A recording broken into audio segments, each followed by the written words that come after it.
오늘 제목은 형제를 위하여 자유를 포기하십시오. 오늘 진리와 자유 2편입니다. 여러분, 제가 몇 년 전에 조국을 방문했을 때 전에 섬기던 교회 장로님 세 분이 부부 동반으로 저를 저녁 식사에 초청을 하여 식사를 하게 되었습니다. 그때 제 아내는 말레이시아에 있었기 때문에 저만 혼자 갔던 것입니다. 그런데 식사 중에 식사를 마치고 영화를 보러 가자는 의견이 나와서 늦은 시간에 영화를 보러 가게 되었습니다. 특별한 영화를 지정한 것은 아니었고요. 영화관에 도착해서 시간에 맞는 영화를 보기로 한 것입니다.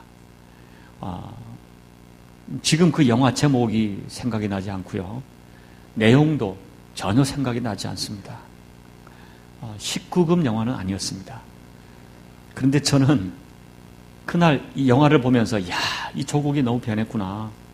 조국의 영화관에서 그렇게 파괴적이고 저질스러운 영화가 너무나 쉽게 상영될 수 있는 현실을 처음 알았습니다. 솔직히 목사와 장로 부부들이 함께 관람하기가 굉장히 민망한 영화였습니다. 결론이 무엇인지 아십니까? 영화를 마치고 나오면서 서로가 아무 말도 하지 않고 조용히 집으로 돌아갔습니다. 서로 민망하고 불쾌했던 것입니다. 어쩌면 우리 안에 있는 영의 양심이 우리를 부끄럽게 했던 것 같습니다.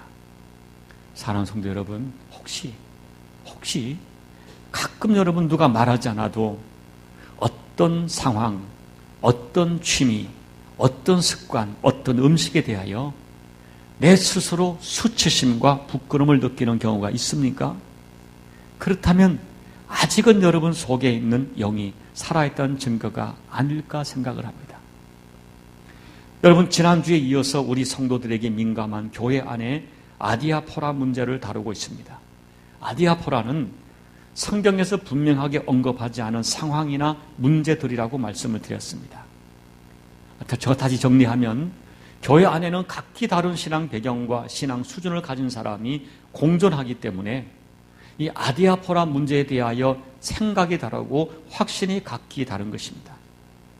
그런데 당시 이 로마 교회를 비롯한 초대교회의 가장 큰 갈등은 바로 음식과 날에 대한 문제였습니다. 특별히 오늘 본문을 보면은 날에 대한 문제는 다루지 않고 음식에 대한 문제가 계속 반복되는 것을 볼 때 어쩌면 음식 문제, 특별히 우상에게 드렸던 고기를 먹는 문제와 포도주를 마시는 문제가 초대교회의 가장 큰 갈등의 이슈였던 것 같습니다. 어떤 사람은 모든 것을 먹을 수 있는 자유가 있었습니다. 그런데 어떤 사람은 어떤 음식은 하나님을 섬기는 성도라면 결코 먹어서는 안 된다는 확신이 있었습니다. 그래서 먹을 수 있는 사람과 먹지 않는 사람들이 서로를 판단하고 정죄하기에 이른 것입니다. 이런 갈등에 대한 바울의 첫 번째 처방은 지난주에 말씀드렸죠. 첫째는 누구든지 진리 안에 있으면 자유함이 있다는 것입니다. 자유함을 가지라는 거예요. 그래서 이 음식을 먹어도 된다는 확신이 있으면 개의치 말고 먹어도 된다는 것입니다. 그러나 먹지 않아야 한다는 확신이 있으면 먹지 말라는 것입니다. 이렇게 서로의 견해를 인정하고 그냥 받으라는 것입니다. 그러나 두 번째 사도 바울은 매우 중요한 성도의 행동 지침을 이야기합니다. 그것은 나의 자유함이 누구에게 뿌리를 두고 있느냐, 정말 너의 자유함이 주님께 뿌리를 두고 있느냐 하는 것을 묻는 것입니다. 먹는 자도 주님을 생각하고 먹어야 하고 먹지 않는 자도 주님을 생각하며 먹지 않아야 한다는 것입니다. 그래서 정말 예수님을 내 인생의 주님으로 영접한 사람이라면 특별히 교회 공동체에서 어떤 음식을 먹어야 할지 먹지 말아야 할지 갈등할 때 이것이 정말 주님께 기쁨이 되는가 아니면 이것이 주님께 아픔이 되는가를 정직하게 생각해야 한다는 것이죠. 그리고 사도 바울은 오늘 세 번째 중요한 원칙을 우리에게 알려주고 있습니다. 그것은 주님과 함께 세 번째로는 믿음의 형제들을 깊이 생각하라는 거예요. 이게 오늘 본문의 말씀이에요. 그것이 뭐냐면요, 나의 자유함이 다른 형제들에게 아픔이 돼서는 안 된다는 것입니다. 내가 무엇이든지 먹을 수 있는 자유함이 있는 믿음이 있지만 그 믿음으로 먹지 못하는 형제에게 아픔이 되어서는 안 된다. 또한 내가 주님을 생각하며 어떤 음식을 먹지 않는 것은 아름답지만 그 믿음으로 먹는 형제를 정죄하여 아픔을 주지 말라는 것입니다. 결국 오늘의 바울은 상대방을 정죄하고 판단하지 않는 데 그치는 것이 아니라 한 걸음 더 나아가서 그들의 입장이 되어 그들의 입장에 서서 행동하라는 것입니다. 자, 제가 한번 정리해 보겠습니다. 14절을 보면 내가 주 안에서 알고 확신하노니 무엇이든지 스스로 속된 것이 없어도 다만 속되게 여기는 그 사람에게는 속되니라. 또 20절을 보면 음식으로 말미암아 하나님의 사업을 무너지게 하지 말라. 만물이 다 깨끗하되 거리낌으로 먹는 사람에게는 악한 것이니라 한 데 있어요. 여러분, 이 두 구절을 우리 자세히 보면 전하고자 하는 메시지의 내용이 분명합니다. 이런 것이죠. 세상에 있는 그 가운데 그 자체가 부정한 것은 하나도 없다는 것입니다. 그렇기 때문에 어떤 음식이 부정하고 어떤 음식이 깨끗하다고 정해져 있는 것이 아니라는 것이죠. 이와 같은 믿음이 있는 사람들, 먹을 것과 안 먹을 것을 가리지 않고 먹을 자유가 있다는 것입니다. 사람의 생각에 부정하다고 생각하길 때 부정하다는 것입니다. 그러나 기독교의 진리를 여기까지만 이해하면은 반만 이해하는 것이고 실수하게 됩니다. 자, 이것을 생각해 보십시오.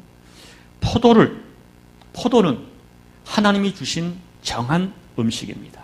깨끗한 과일이죠. 그런데 인간은 그 정한 과일을 가지고 술을 만든 것입니다. 여러분, 포도를 가지고 먹을까 먹지 않을까 갈등한 사람은 없습니다. 포도 자체가 하나님 주신 정한 음식이기 때문입니다. 그런데 인간이 그 만든 술을 가지고는 사람들이 갈등을 합니다. 그 술에 취하여 노아가 벌거벗은 수치를 자식들에게 보였고 그 결과 아비가 되어서 자식을 저주하는 아비가 되고 말았습니다. 그래서 사람들은 포도를 놓고 갈등하지 않지만 포도를 발효한 포도주를 놓고는 먹을 것인가 안 먹을 것인가 갈등합니다. 여러분, 이와 같이 본래는 선한 것이지만 사람들에 의하여 변질된 것이 많다는 것입니다. 성경은 그 하나하나에 대하여 구체적으로 하라 하지 마라 규정하지 않습니다. 그리고 여러분, 구약의 많은 음식에 대한 율법이 신약에 와서 예수님으로 말미암아 대부분 다 자유함으로 풀렸습니다. 그래서 이제는 우리들이 하나님이 정한 양심에 비추어서 내가 결정하고 내가 판단하라는 것입니다. 그런데 그와 같이 무엇을 먹을까 먹지 않을까, 이것을 해야 될까 하지 않을까 선택할 때 두 가지에 의하여 체크를 받고 점검을 받아야 한다는 것입니다. 첫째는 좀 전에 말씀드린 대로 이것을 먹고 마시는 문제가 정말 주님 앞에 떳떳한가, 이것이 주님 이름 앞에 욕이 되지 않을 것인가를 정직하게 생각해야 해서 결정해야 한다는 것이고요. 두 번째 행동 원리가 한 형제된 같은 교회 공동체를 생각하라는 거예요. 그 공동체 형제가 어떤 반응을 낼지 나의 자유가 교회 공동체 형제를 생각하며 판단하고 점검받으라는 것입니다. 그래서 오늘 이 본문에는 적어도 세 가지 면에서 이 교회 공동체 앞에서 점검받고 체크받아야 한다고 말합니다. 자, 그것을 오늘 제가 말씀드리고 싶어요. 첫째, 내 자유가 다른 사람에게 부딪히는 것이나 거치는 것이 되지 않는가 하는 것을 체크하라는 것입니다. 13절 말씀이죠. 그런즉 우리가 다시는 서로 비판하지 말고 도리어 부딪힐 것이나 거칠 것을 형제 앞에 두지 아니하도록 주의하라는 거예요. 여기 부딪힐 것은 뭐예요? 내가 의도하지 않았지만은 나는 의도하지 않고 어떤 음식을 먹었는데 어떤 형제에게 상처가 되고 시험이 되는 경우를 말합니다. 거칠 것은 조금은 의도적으로 형제에게 장애물이 될 수 있는 덫 같은 것을 놓는 것이죠. 그래서 형제가 상처받고 넘어지게 하는 것입니다. 예를 들면 회사에서 빠질 수 없는 자리를 만들어서 어떤 음식을 먹지 않을 수 없도록 하는 것입니다. 여러분, 좀 얘기는 다르지만 제가 이런 얘기를 들어보았습니다. 어떤 교회 이야기죠. 새로운 목사님이 교회에 부임했습니다. 그런데 교회 직분자들이 그 목사님을 환영 만찬에 초대했습니다.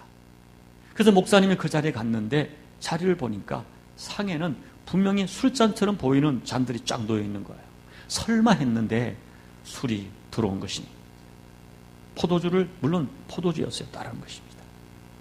목사님은 목사를 환영하는 만찬 자리에 술이 들어온 것이 이해가 되지 않았습니다. 나를 어떻게 생각하고 이 사람들이 목사를 초대하는데 술을 차렸는지 굉장히 불쾌했다는 것입니다. 그러나 감정을 표현할 수 없어서 아무 말 없이 일어나 죄송합니다, 내가 잘못한 것 같습니다 하고 자리를 떠나려 했습니다.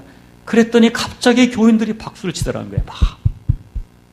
알고 보니 전임자가 술 때문에 문제가 되어 교회를 사임했답니다. 아무리 그래도 담임 목사를 술로 시험하는 것은 정말 안타깝게 그지없는 교회의 슬픈 모습을 보여주는 거죠. 자, 여러분, 나는 어떤 음식에 대해 자유할 수 있습니다. 그런데 내 자유가 다른 형제에게 걸림이 되고 거침이 된다면 그 음식을 먹을 자유를 포기하라는 것입니다.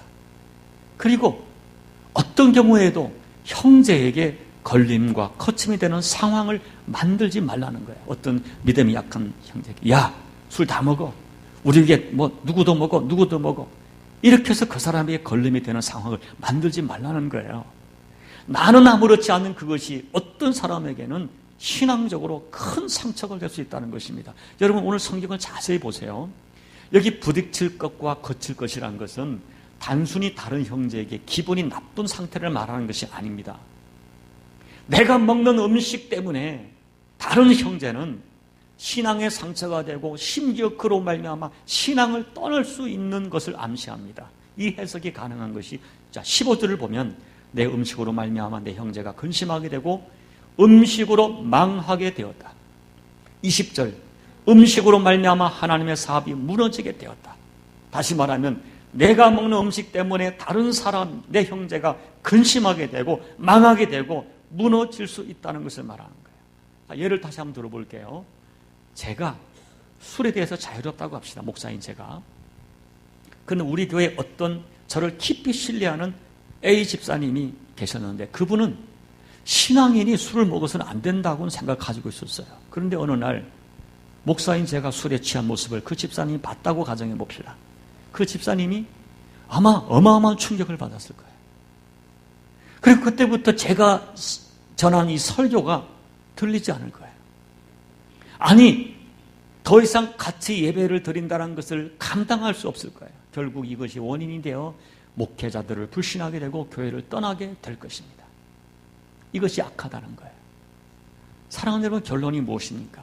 21절을 보면 고기도 먹지 아니하고 포도도 마시지 아니하고, 내가 고기를 먹을 수 있는 자유한 신앙이 있고 포도주를 마실 자유한 신앙이 있지만은, 그러나 고기도 먹지 아니하고 포도도 마시지 아니하고 무엇이든지 내 형제로 꺼리게 하는 일을 아니함이 아름다우니라.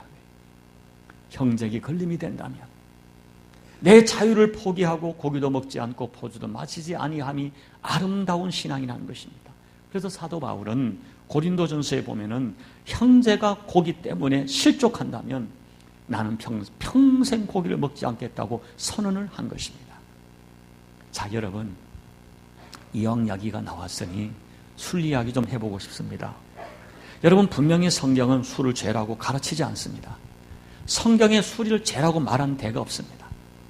구약 성경에 보면 나시린 같은 특별한 사람에게는 술이 죄가 되었고, 그 밖의 경우는 술을 멀리하도록, 술 취하지 않도록 권고하는 말씀은 있지만 술 자체를 죄라고 가르치지는 않습니다.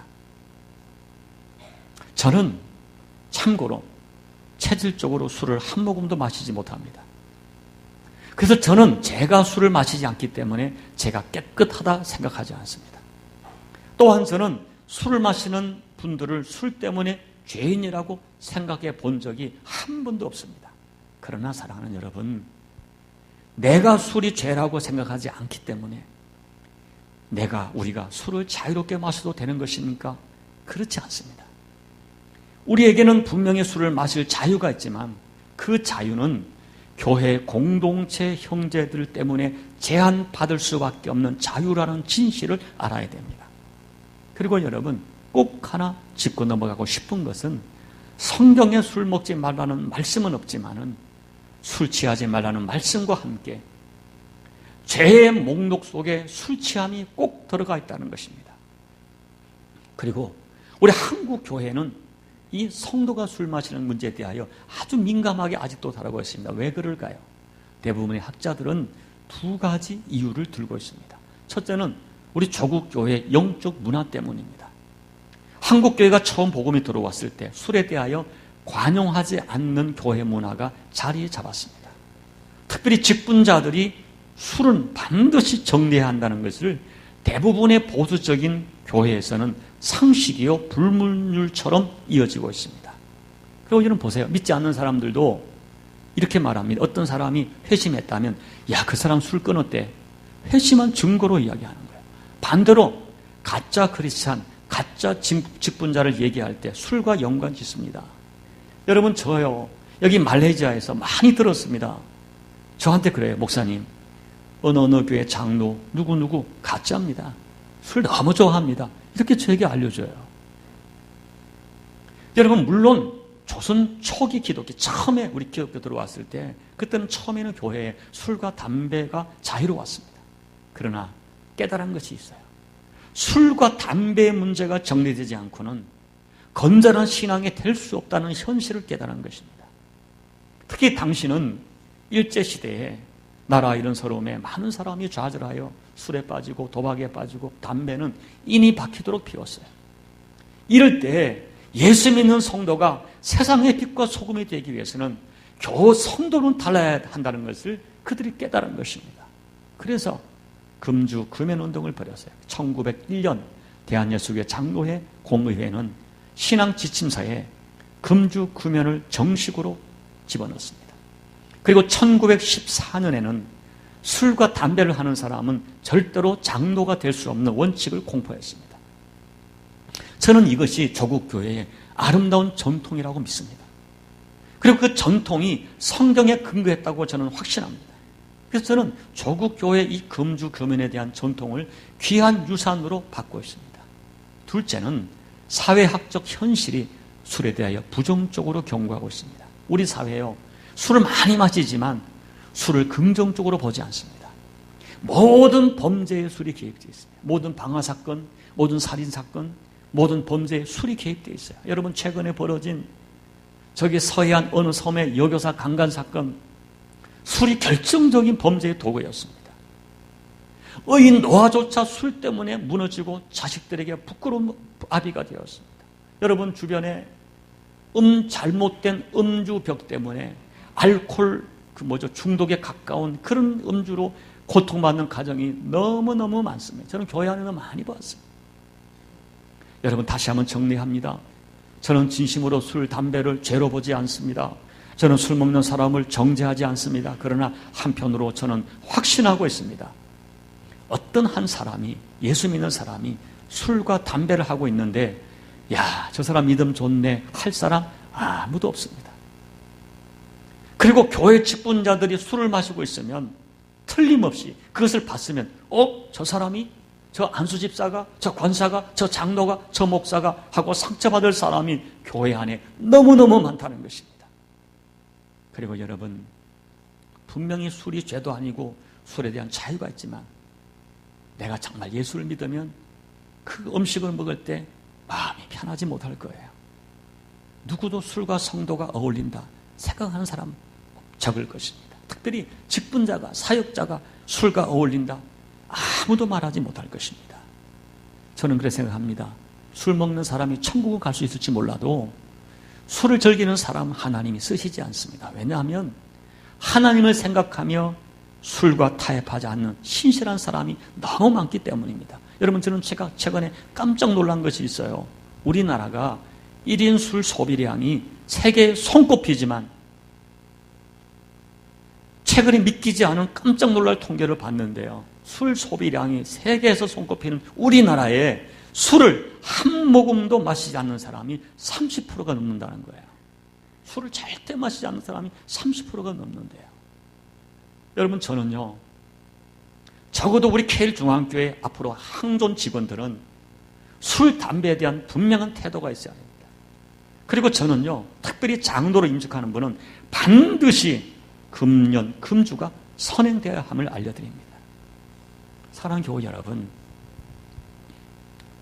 내가 어떤 음식에 대한 자유함이 교회 공동체 다른 형제들에게 부딪힐 것이나 거침이 되지 않도록 해야 합니다.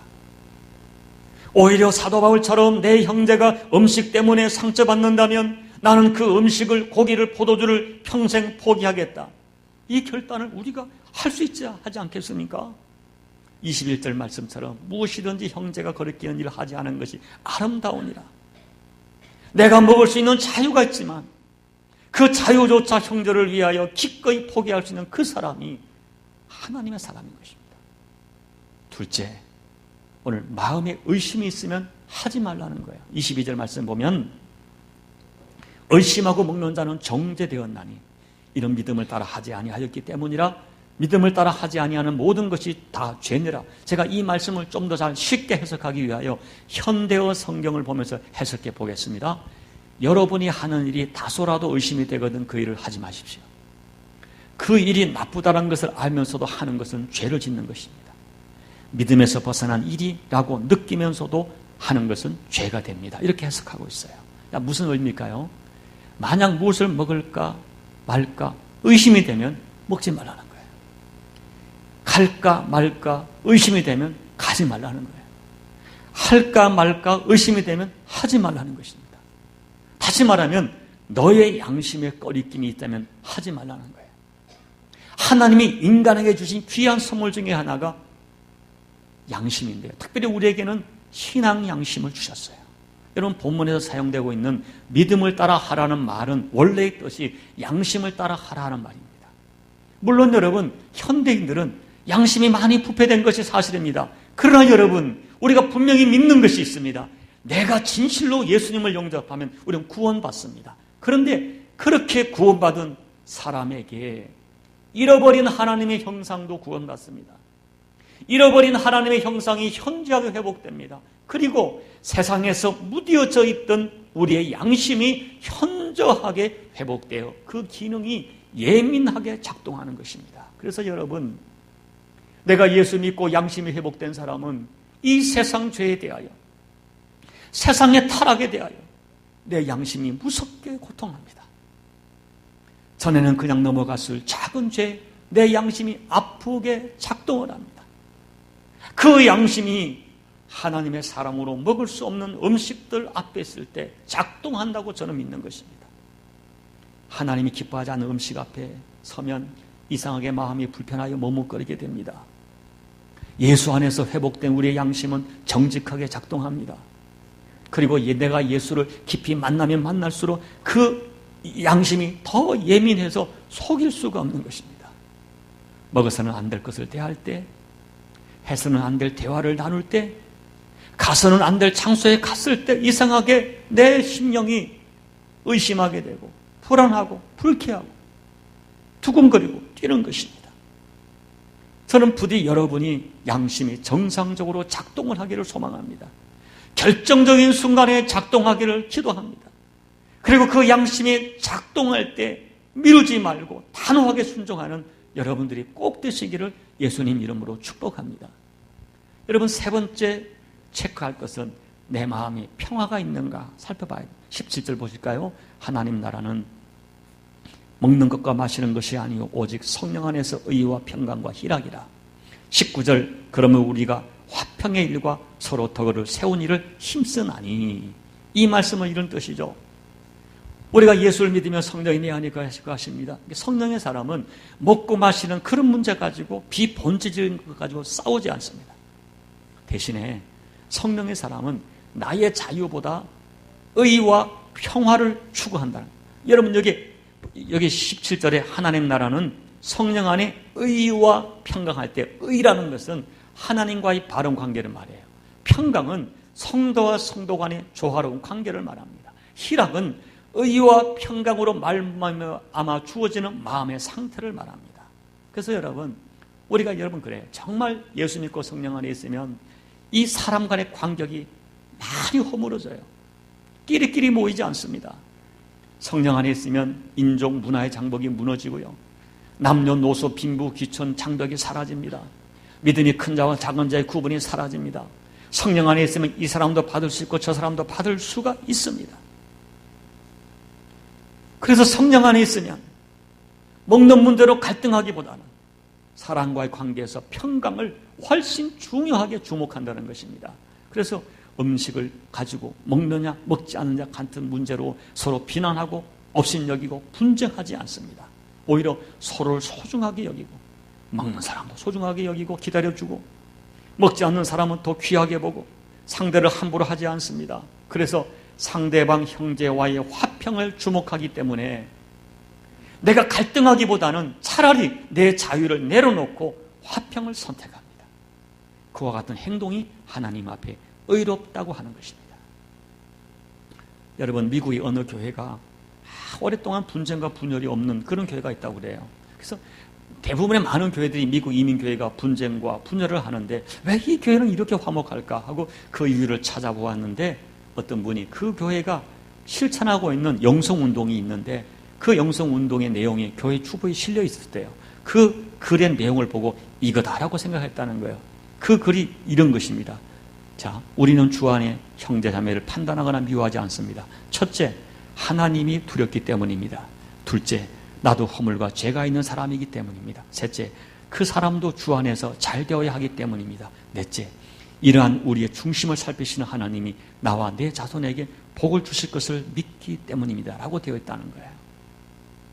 사랑하는 여러분, 교회가 여러 가지 일을 많이 할 수 있습니다.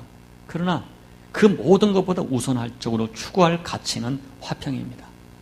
먹는 문제 같은 것, 비본질적인 문제 때문에 하나님의 나라가 망쳐지는 것은 있을 수 없습니다. 교회는요, 하나님 나라고요. 하나님 나라는 성령이 지배하는 나라입니다. 그리고 성령의 지배를 받는 사람은 화평을 이룹니다. 그래서 주께서 말씀하기를 화평하게 하는 사람은 복이 있나니 그가 하나님의 아들이라 일컬음 받을 것이라 하셨습니다.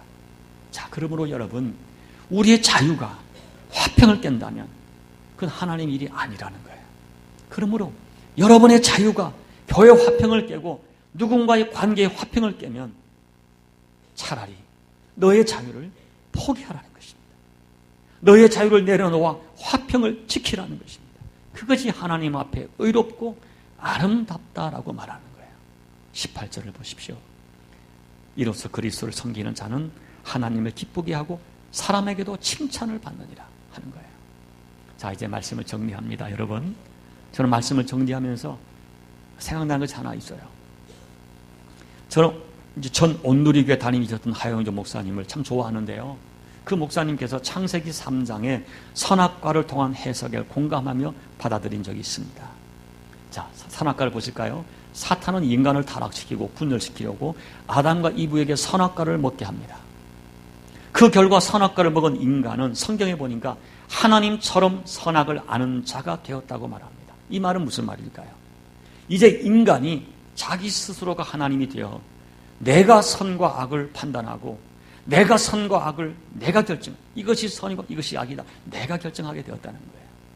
그래서 그때부터 인간은 이것은 선이고 저것은 악이다, 이것은 옳고 저것은 틀렸다, 나는 옳고 너는 틀렸다를 구분하는 모습으로 나타난다는 것입니다. 그 결과 부부가 갈등하게 되고 판단하게 되고 형제가 갈등하며 동생을 쳐 죽입니다. 그 이후 선악과를 먹은 인간은 끊임없이 당신은 틀렸다, 당신 때문이다, 너 때문이다, 이렇게 계속 시비하고 비판하고 판단하고 정죄하는 것이 본능처럼 나타난다는 것입니다. 나와 같지 않은 사람을 보면 판단이 되고 불편하고 화가 난다는 것입니다. 심지어 교회 가서 설교를 듣고 예배를 듣고 찬송을 하지만 금방 선과 악을 구분한다는 것입니다. 이것이 범죄한 인간의 몸의 본능처럼 되어버렸다는 것입니다. 그런데 창세기 3장에는 선악과만 있는 것이 아니라 생명나무가 있었습니다. 그 생명나무를 먹은 사람은 다르다는 것입니다. 생명나무는 사람을 살립니다. 그래서 생명나무 과실을 먹은 사람은 끊임없이 상대를 살리고자 하는 본능이 있다는 것입니다. 미운 것을 보면 오히려 안타깝게 보여지고 정죄할 것과 비판할 것이 불쌍하게 보인다는 것입니다. 용서하고 축복하고 받아주고 위로하고 격려하고 사람을 세워주고 사람을 살리게 된다는 것입니다. 이 생명나무가 무엇입니까? 두말할 필요 없이 예수 그리스도를 상징합니다. 그러므로 누구든지 생명 대신 예수 그리스도를 영접했으면 그 생명의 역사가 나에게 나타나게 된다는 거예요. 물론 나에게 남아있는 선악의 본능이 너무 지독하기 때문에 시간이 걸리겠지만 분명한 것은 점점 조금씩 사람을 살리고 사람을 세워주는 생명의 사람으로 바뀐다는 것입니다. 저는 이와 같은 이 목사님의 해석이 대단히 성경적이라고 확신합니다. 이제 말씀을 맺습니다. 저는 여러분이 선악과를 먹은 죽은 영성으로 살지 말고 생명나무 대신 예수님을 먹은 생명의 영성으로 살기를 예수님 이름으로 축복합니다. 여러분 뒤에서 판단하고 비판하는 무리 속에 속하지 마십시오. 할 수만 있으면 사람을 살리고 교회를 살리는 생명의 사람으로 사셔야 됩니다. 먹고 마시는 것 같은 비본질적인 문제가 되면 나 때문에 형제가 실족하게 된다면 기꺼이 내 자유를 포기할 수 있는 그런 사람이 진짜 생명의 사람입니다. 이와 같은 사람들이 꼭 되시기를 내 자유조차 연약한 형제를 위하여 포기할 수 있는 그런 생명의 사람이 꼭 되시기를 예수님 이름으로 축복합니다. 기도드리겠습니다.